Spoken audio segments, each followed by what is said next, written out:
And let's dive in. Today I'm going to talk about data storytelling for good and how to tell difficult stories with data. Although I will be talking mostly about nonprofits today, it's actually applicable to other organizations as well.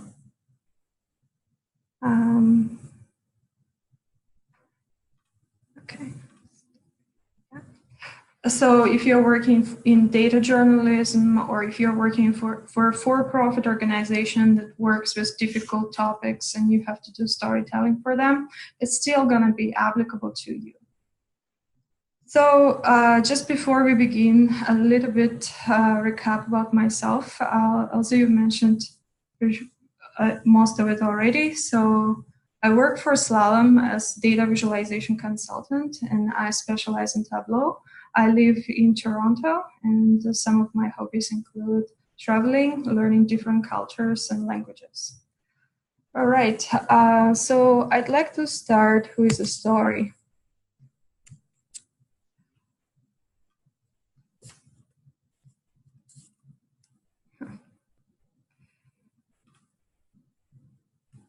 So in 1853, the Crimean War began, and it was a war between Russian Empire and Ottoman Empire. And Ottoman Empire was supported by the Allies, Britain, France, and Sardinia. The war was covered quite extensively in British newspapers. There were reports in the Times, stories from the front lines, images, and even early photographs. So here's this lithograph by William Simpson from that time. And there are so many stories about mismanagement of the troops and about the bad conditions in which soldiers lived. It even caused a public outcry. And even in a case like this one, with so much evidence, it still had struggled to convince. Very little was done to improve the conditions. The government built one trained hospital which could be moved around and sent 39 volunteer nurses to the war. Research shows that even in face of valid facts, like the case here, some people retreat to the moral positions and their arguments. So they say, this is war and casualties happen. And this can be applicable to any situation when people say, this is just the way the things are. And this is an avoidance tactic that can underpin the bias and destroy any reasonable dialogue and critical thinking. And even by looking at this lithograph yourself, you're probably struggling to understand what can be done.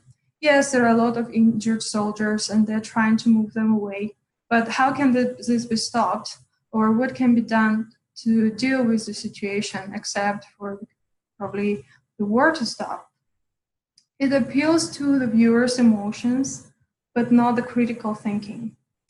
And so in the next 40 minutes or so, I'm going to cover the ways to prevent the bias from happening, and I will talk about how to tell difficult stories using data visualization that empowers people rather than leaves feeling confused and maybe somewhat empathetic or sad. We're going to cover telling stories on most difficult topics of our times. So we will talk about protecting biodiversity, hunger, education inequality, terrorism, peace, deforestation, and other topics. So sit tight and turn on your speakers up a bit, because I don't have a very loud voice. I'm sorry about that. So I will speak for a bit, and I'll try to leave some time for questions. So please put your questions in the Q&A. All right, but before I continue, let's get back to the Crimean War. I haven't actually finished the story yet. So one of those 39 volunteers who were sent to the war was Florence Nightingale. And after she came back in 1858, she published this diagram. Her diagram of the causes of mortality in the army in the East. She sent it to Queen Victoria, and she also presented it to the members of parliament and civil servants who would have been otherwise unlikely to understand and even look at the statistical reports about the war. So if you haven't seen this data visualization before, it basically captures the number of deaths and breaks them into 3 categories. So in blue here are the deaths that occurred from preventable diseases. The red are deaths that are a result of wounds, and the black is all the other causes. There are 2 years on the right. It's the 1854 to 1855, and on the left is 1855 to 1856. So even at the brief glance, you can see that most of the deaths happened from preventable infectious diseases. So guess what happened after she published this visualization? During the following years, she instigated a royal commission into the deaths of the army, which led to many reforms and transformed the nursing.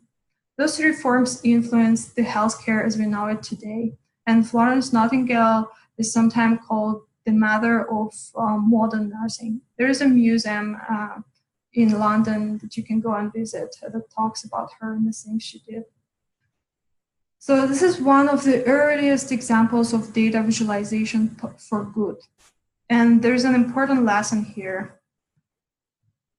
People say they value accuracy and facts, but somehow they always let the bias and emotion get in the way of understanding the difficult subjects for what they truly are.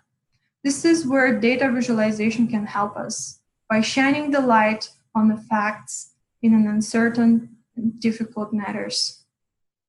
So you think that for now things are probably a lot more different, but you'll be wrong. At the moment, text, photo, and video are still the main digital media for nonprofit storytelling and telling difficult stories in general. And those choices are obvious. Photo and video prove the fact that the problem is real and it requires attention. Look at these examples. On the left here, we have Partners in Health, and they're helping in Haiti to children who are malnutrition and hungry. And on the right, Save the Children are dealing with the Rohingya crisis. So 2 very different stories that are told in very similar ways. These pictures are heartbreaking. They get immediate response. The goal is to bring the viewer to the website where the information is provided. But most people actually don't visit the website. And in today's time-pressed world, that's generally true. Few people click to learn more, and why should they? From the pictures that you see here, it's not clear how we can help, what can be done, and what is actually happening. There are very little content and context around them. You have to dig deeper and spend a lot of time figuring out. And that's how it is with text information. It takes a long time for somebody to get all the information in. Data visualization, on the other hand, it focuses on facts. It's possible to pack a lot of information into a single data visualization, and this information will come into the brain and you'll be able to understand it much quicker than reading through the text, reviewing the reports, and detailed information on the website. If you turn these 2 pictures into a data visualization, it would be the information would be consumed by the viewers much quickly. And then they can make their decisions. So there are a lot of different pieces to the visualization that we can talk about, but today I'd like to focus on color. Color is one of those less studied elements of data visualization, but it's one of the early markers that helps to convey the story. Let's look at some examples. So here, sunny, hopeful yellow in the visualization by Oksana. This visualization tells the story of inequality in the education system in the United States. It was developed for a nonprofit called Donors Choose. Donors Choose provide books, educational materials, and even meals to children in need. They essentially try to fill the gap between children from wealthy families and poor families in the education system in the US. And here is Alerting Dangerous Threat in Visualization by Simon Betita. It's the same code, but very different approach to visualizing the data. When you see a color theme in data visualization, it affects your experience. Experience of watching it, even if you don't realize it. So let's look at some ways how you can use color and deepen your narrative. Color simplifies complex stories. Different tones can help viewers to follow stories and jump between different categories and topics. This is visualization by Angie Chen, and she used color to show the different micronutrient deficiencies. Different color intensity is used here to show the level of deficiency, and although she uses the same visualization type several times in a row, it doesn't look repetitive. And here is her entire visualization. So you can see how color helps to tell the story and helps to guide the eye. Here's another way of using color for the same purpose. Kisley Benedict is using the contrast of blue and orange to tell two different stories. On the top here in blue, she shows the terrorism and peace.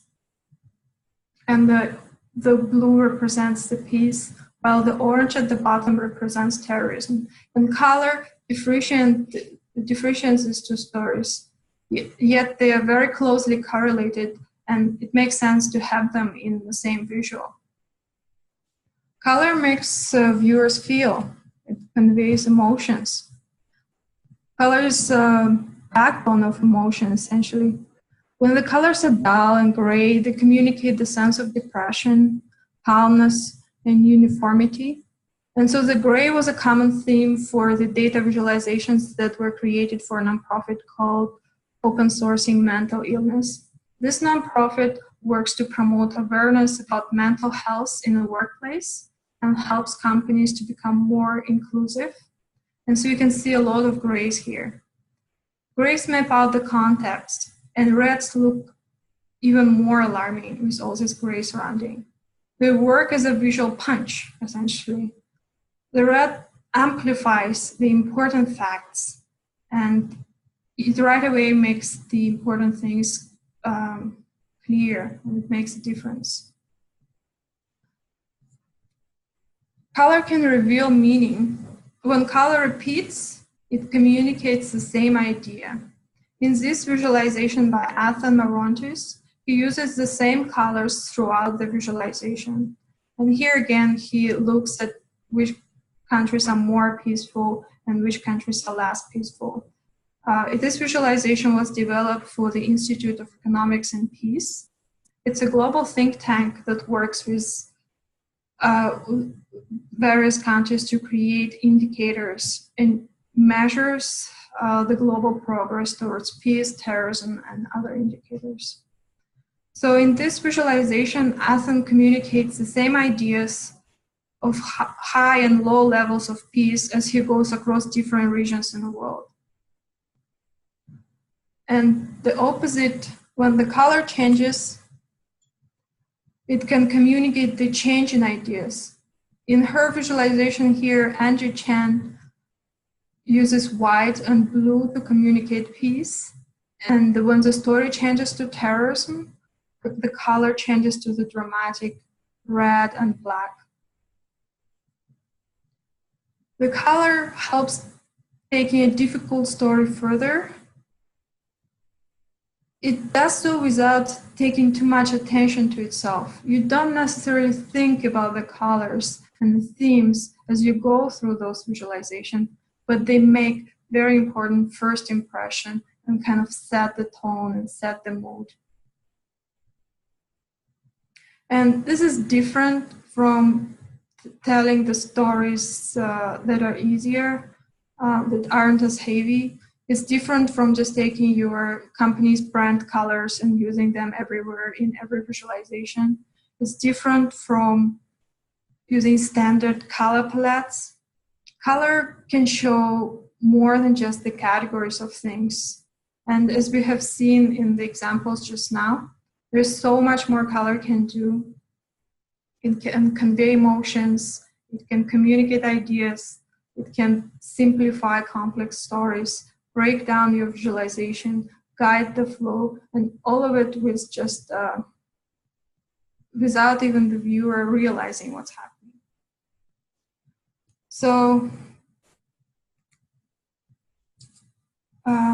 let's move to directing the thoughts and conversations. This is something we do as data visualization designers. Representing data in visual format is about seeing and envisioning. Simple elements like bars, lines, and circles guide the eye. There should be no things that distract the viewer or can lead them or misdirect them. The story should flow and hold together. Selecting the right visualization type can be difficult. I'm sure you've seen this chart or one of the similar chart. It's typically given to the beginners in data visualization courses, or you might have stumbled upon it yourself on the internet. It was designed by Andrew Abella, who's a professor in design theory, I think. There are a lot of talk about different types of visualization and how some of them are better than others or convey meaning better than others. For example, a lot have been written about pie charts and donut charts. And I believe that perhaps not all of it is true. In my opinion, all the charts serve their purpose. And when carefully selected, they can communicate well. You should try to see differently and see deeper than the visualization type.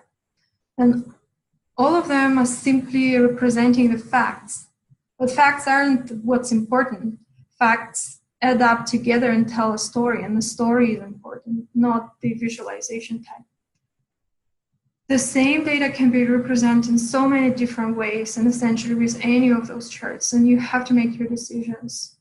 So let's look at these two examples. These two are the stories about nature conservation. One was created by Angie Chan on the left, and another was created by Florin Herganda on the right. So they use the same data set, and it's the same cause. But the stories are very different. They were created for the organization called Protect the Planet, which is part of the UN Environment Program. Let's focus on the line chart here. Both of them use line chart. So again, Angie's line chart is on the left, and she uses the running total to give the positive message that overall situation is improving.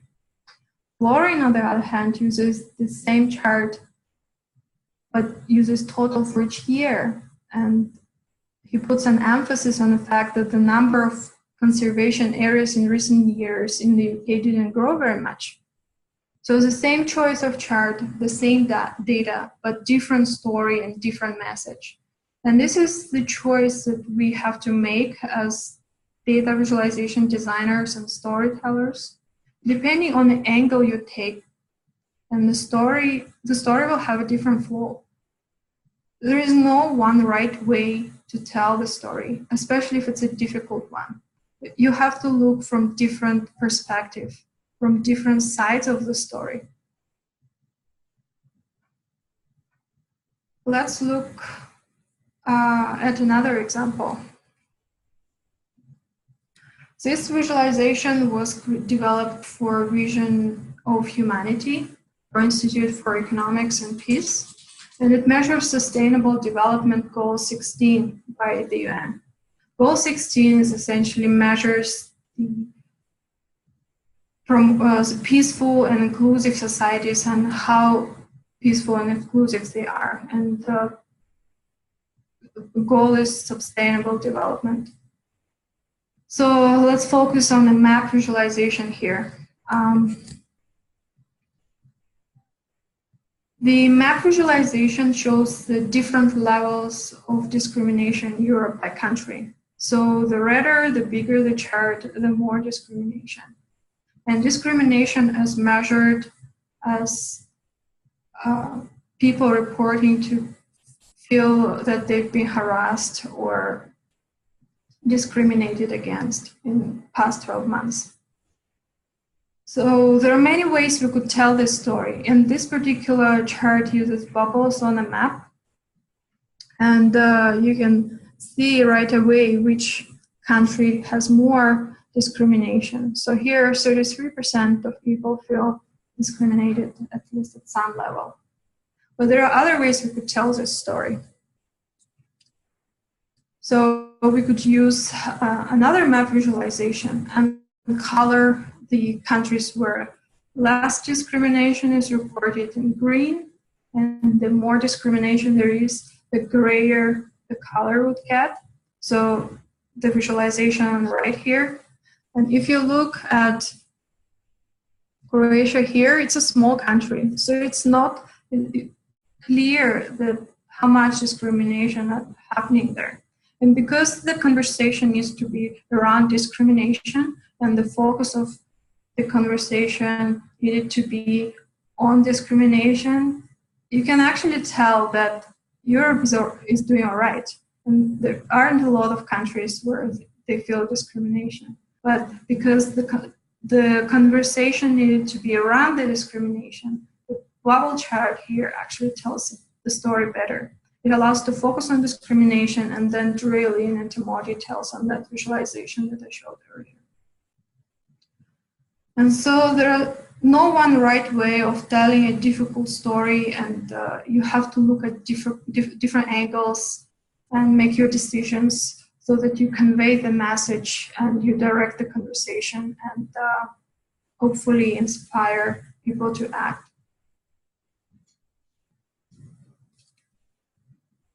Difficult stories are not only difficult to tell, they are also difficult to hear. When people see difficult topics and difficult conversation, they don't always want to hear more. We've all heard about deforestation, animal abuse, and discrimination, and sometimes it can feel like too much. So when creating a data visualization, it's important to provide context in which the story flows in the following. So the picture here, you should start with describing the difficult issue with all the magnitude, as much details as needed. And then at some point, you have to make a positive turn. Nobody wants to feel depressed or sad and feel helpless. Essentially, this is exactly what they should not feel after looking at the visualization. But I don't mean ending on a positive note. Ending on a positive note typically results in a Facebook like, and this is not the goal either. So once you do a positive turn and you brighten up the mood, you have to finish with a goal. And the goal is to get the viewer to take an action. And that's actually what interests me most. How to persuade people to take action based on the information that's presented in the data. Knowing the information isn't enough. It's what you do with information that matters. I want to visualize so that people don't just see the information, but also the actions and opportunities and directions of actions that they can take, everything that's hidden in the data. And it really takes time to train the eye and also the data visualization skills to see that in the data. There are different actions that you can invite users to take. You could stick a donate now button on pretty much anything, but that's not what I'm talking about right now. The best actions are hiding in the data itself. Like the visualizations the visualization by Florence Nightingale that we talked about earlier. The action flows naturally from the data, the way the data is presented. Preventable infections, diseases are the main killers. Those diseases spread in crowded, unsanitary environment, and so the action is to clean up the hospitals and improve the conditions so the infections don't spread. And that's what makes the story not impossible, it makes it just difficult. And it's just actions that need to be taken, a lot of them. And difficult story is so much better than impossible situation. So let's look at another example to tell you what I mean. So this is data visualization by Kisley Benedict, and he focuses on the approach and actions the user can take.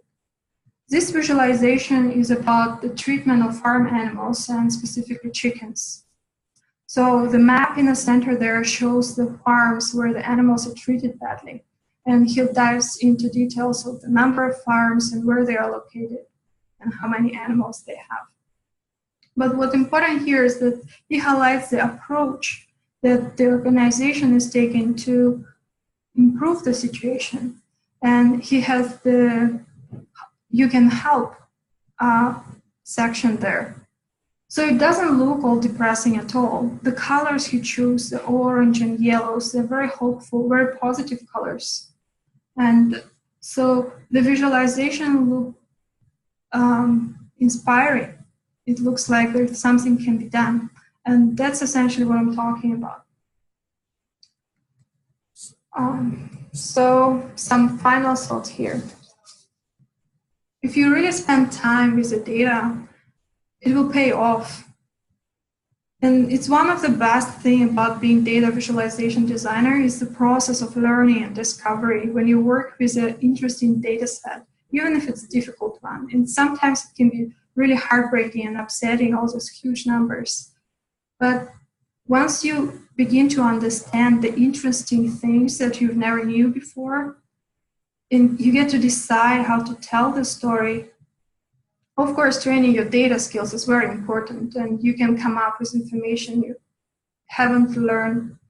You can't come up with information if you haven't learned your way to work through the data. But it's really inspiring. Sure, it takes time. So it takes time to see the call in action, especially. But there is no secret of how to find it. You just look at the data, you slice and dice in as many ways as needed, and then you see what's there and you see what's possible. But it's important to give yourself time. So it's important to show your early sketches to other people, your drafts. And it's actually interesting to see how they figure it out, how they work their ways through it, and what they think. And this early feedback can be an inspiration for better work and improvement of your visualization. And you'll need to toggle back and forth between the context and the visuals generated from the data. And there are two factors in this process. One is related to the way viewers absorb the information. Viewers, they prefer the orderly sets of simple marks. They don't like crowded visualizations that are heavy on the eye and kind of hard to get through. They like to see patterns, things repeating. They like to find the relationships between the data, and they like to see the relative perfection in terms of composition and color, so you can't just mess your way around it. The other is related to the data. The data is always difficult. Even in the Kisley's visualization there, the data was incomplete. But even with incomplete data, you can tell a very good and very inspiring story and inspire action and help those nonprofits to tell their story in better way. So data can be inconsistent, can be unrelated, can be dirty, conflicting, can be big data, and it can be ambiguous.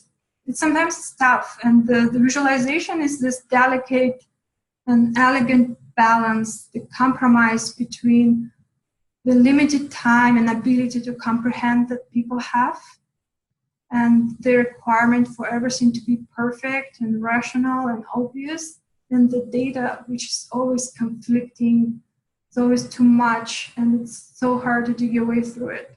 And it's this constant tension between the two, the people and the data, that makes our work interesting. A good visualization gives viewers, it guides viewers through a number of important experiences. So when they learn through your visualization what they find out, the facts that they can evaluate, the ways they can get involved, the assurance that your data and your facts are real and correct, they need all of that to understand what's the value and the meaning of the visualization. They need to be able to apply their own reasoning and to see it and say, hey, yes, I understand this. And if all of it is in place, they will love your visualization because it guides them to a clear goal. So how you can help, and I think I have some time left. So nonprofits have a lot of useful and unexplored data that could help them build awareness and better understanding, but often they don't have the budget and skills to leverage it. So some of the biggest nonprofits with a lot of money and a lot of donors have the data visualization or data having nonprofits that essentially the goal of the nonprofit is to measure something, like the Institute for Economics and Peace. Then they do have data scientists and they might have some analysts, but majority of the nonprofits, they're really not data centered and they use data to the minimum. So you could actually simply reach out to the nonprofits that you're already involved with or the nonprofits that you believe in and offer them your help. They most likely are going to say yes and be very willing to cooperate with you. If you don't have a nonprofits that you work with, you can participate in Data for a Cause Challenge. Data for a Cause Challenge, as I mentioned, I organize it. The way it works is really simple. The volunteers signed up on the website. I'll provide the link later. And once they signed up, I send them the data sets and the directions from the nonprofit and give them some time to work their way through the data and get familiar with the nonprofits and what they do, but not too much time so they don't get stuck and put it off. And once they are done, they submit their visualizations on Twitter and I gather them, I send them to nonprofit. And all of them are always really excited and it's always so inspiring for them to see. Even for the people who are analysts working in the nonprofits, it's always interesting to see how other people see your data. Or it's always interesting to see the unexplored things in the data they haven't noticed before. So when they receive the visualizations from the nonprofits, there are a lot of conversations happening and they think of different ways they could use it. Sometimes they reach out back and ask to change a few things, but overall, they're really excited about it. And typically they select one or several visualizations and use them in their social media campaign or on their blog and their websites. And so if you are interested, feel free to participate. And if you're already doing it, thank you so much for doing that. And thank you so much for reaching out to your nonprofit and offering them help. There are so many difficult stories that need to be told, and they're just waiting to be told. So this concludes my presentation, and I'd like to open the floor to the discussion. Thank you. Yeah, I know that Emily had some questions about data for a cause. Yeah, so Olga, I wanted to ask you, I think that it's great that we can highlight something like Data for a Cause to help folks really refine their data visualization skills relative to telling difficult stories. Can you just speak for a little bit about why you started Data for a Cause? Sure. So the reason that I started Data for a Cause was because there were nonprofits reaching out. So I work as data visualization consultant, and nonprofits reach out to me, ask for my help. But I'm just one person, and I know that anybody who I tell about it, they right away want to help too. And there are so many different ways that we could look at the data. So I felt it's really a challenge that should be taken by the world. So far we have about 500 volunteers, and they are anywhere between being a student in a university. We have students from different universities participating in the challenge. Some of them participate as a whole class, and they challenge themselves and compete with each other. So it's a competitive challenge, and we do select the winners, but it's more. The winners are selected not based on the data visualization skills or interesting techniques that they use. The winners are always selected by the nonprofit. So when I started this, I wanted to make sure that nonprofit gets something that they need and that they can use. And even if I don't design it, somebody else with great skills out there could be willing to design something for them. They just don't know about them. So I kind of help people to connect. I connect nonprofits with people who are passionate about their cause. And I hope that the conversations get started there. I know that a few of our volunteers work and participate in a challenge to start their portfolio. So early in their data visualization career, when they haven't really worked with real data sets and real projects, and once they participated in several challenges, they were actually able to get a job by showing their data for a cause visualizations. And I've showed all of the visualizations I showed today were designed either by volunteers or myself. And as you can see, this is all very high quality and very beautiful and very inspiring. So I hope that answers your question. Yeah, it sure does. And then I also, if I recall, my first time that I ever kind of saw your name out there was I think you were doing some training that you were offering. I want to say it was around qualified associate for Tableau, but I can't recall if that's right. So you'll have to excuse me. But it feels like a couple of years ago when I saw that. So I just wanted to I wanted to ask you about that, but then also, and the reason why I'm asking is because during our Biz Women panel, during the chat, if you were on for that, you may have seen that mentorship came up. And I think that this is a great opportunity to have your name out there in terms of, what kind of skills and what kind of resources you can provide, because I think you're doing a lot of great work and I want to make sure people know about it. Sure. So I think you're talking about the Tableau Associate Challenge that I have on my website. So the way Yes. that works, and it's completely separate from Data for a Cause. So it's for people who are just learning Tableau. So they're at their very early stages. And the reason it's targeted towards associate is that somehow having this early certification, passing this exam makes them feel qualified to participate in a challenge and even qualified looking for a job.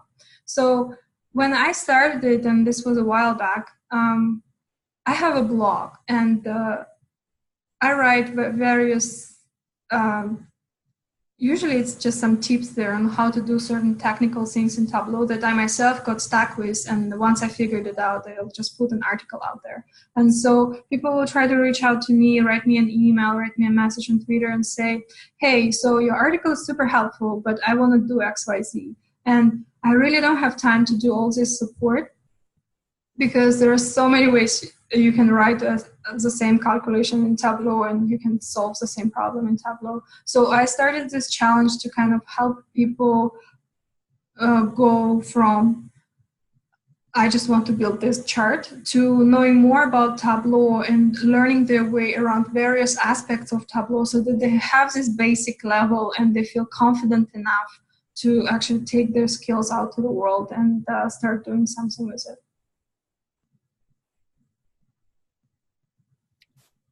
All right. Oh, there's a question here. Olga, have you thought about reaching out to universities or colleges to bring data for a cause to a larger scale? Yeah, so I actually work with few universities. One of them is St. Joseph's University. There are also University of California, and there are some universities in UK and Germany that participate in the challenge. So the way they participate is not different from any other participant. It's actually, the way it works is that their professor will tell them about it, and then they kind of go sign up and work through their challenges, as I just mentioned. So perhaps I should reach out to more universities. I just don't know which universities have this data visualization programs. Usually it's part of analytics, or they call it data science now in the universities, so it's somewhere there. I know that there was webinar by Tableau about the challenge, and somebody from the Kathleen Campbell, she was talking about data for a cause and how her students participate and how they learn Tableau through the challenge and how it inspires them to help and also to learn. So I guess I'm letting it kind of go grassroots and grow organically. Yeah, good question though. All right, I'm just looking to see if there's any other questions here. And Olga, is your information on Twitter, or is your blog readily available? I just don't remember. That way people can find your information, because I think you've got a lot of great stuff here. Yeah, so here's the links to the challenge and the visualizations that have been developed so far, and essentially you can find everything else on my website, and it's just my name and .com. Okay. Oh, and then there was one suggestion to you from Alexandria, who said, talking to Tableau's academic program might be helpful. They have a running list of programs that offer visual analytics in universities and high schools. So there you go. That's a great start. Thank you. Olga, thank you so much. This was really informative. Okay, thanks. Thanks for having me.